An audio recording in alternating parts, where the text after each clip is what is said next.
আওয়ামী লীগের নেত্রী খুনি হাসিনা, যে আওয়ামী লীগ পিডিআর হত্যাকাণ্ড ঘটিয়েছে, শাপলা ম্যাসাকার ঘটিয়েছে, জুলাই অভ্যুত্থানে হাজারের অধিক মানুষকে খুন করেছে, সেই আওয়ামী লীগের প্রশ্ন যদি বাংলাদেশে নিয়ে আসে ওই শেখ হাসিনার ছবি দিয়ে, বাংলাদেশের মানুষ ওই খুনি শেখ হাসিনার মুখে থুতু মারবে।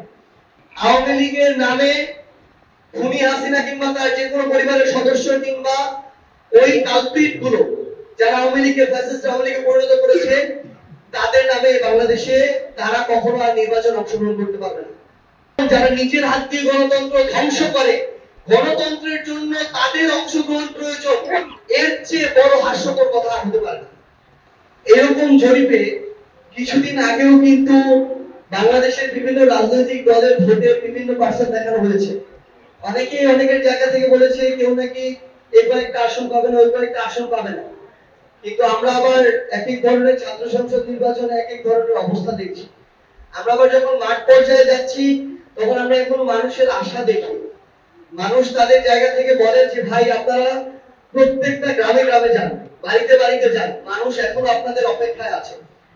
সো আমরা আমাদের জায়গা থেকে এটা মনে করি যে বাংলাদেশের মানুষ অন্তত, আপনি যদি আওয়ামী লীগের কথা বলেন, যে আওয়ামী লীগের নেত্রী খুনি হাসিনা, যে আওয়ামী লীগ পিডিআর হত্যাকাণ্ড ঘটিয়েছে, শাপলা ম্যাসাকার ঘটিয়েছে, জুলাই অভ্যুত্থানে হাজারের অধিক মানুষকে খুন করেছে, সেই আওয়ামী লীগের প্রশ্ন যদি বাংলাদেশে নিয়ে আসে ওই শেখ হাসিনার ছবি দিয়ে, বাংলাদেশের মানুষ ওই খুনি শেখ হাসিনার মুখে থুতু মারবে।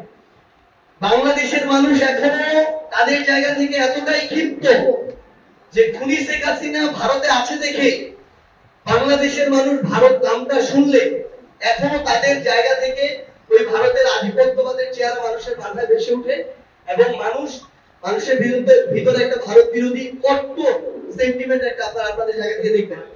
সো এই বাংলাদেশে আমরা স্পষ্ট করে একটা জিনিস বলি, আওয়ামী লীগের নামে খুনি হাসিনা কিংবা তার যে কোনো পরিবারের সদস্য কিংবা ওই কালপিট গুলো যারা আওয়ামী লীগের ফ্যাসিস্ট আওয়ামী লীগে পরিণত করেছে, তাদের নামে বাংলাদেশে তারা কখনো আর নির্বাচন অংশগ্রহণ করতে পারবে না।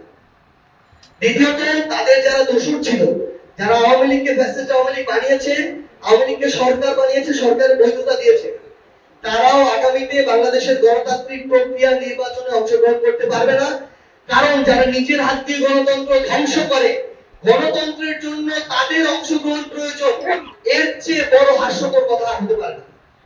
আমরা স্পষ্ট করে একটা জিনিস আমাদের জায়গা থেকে বলি, 2024-এর অভ্যুত্থানে ফ্যাসিস্ট বিরোধী লড়াই যারা ছিল তাদের অংশগ্রহণের মাধ্যমেই আগামী গণতান্ত্রিক বাংলাদেশের সুষ্ঠু নির্বাচনের মাধ্যমে জনগণের সরকার নির্বাচিত হবে।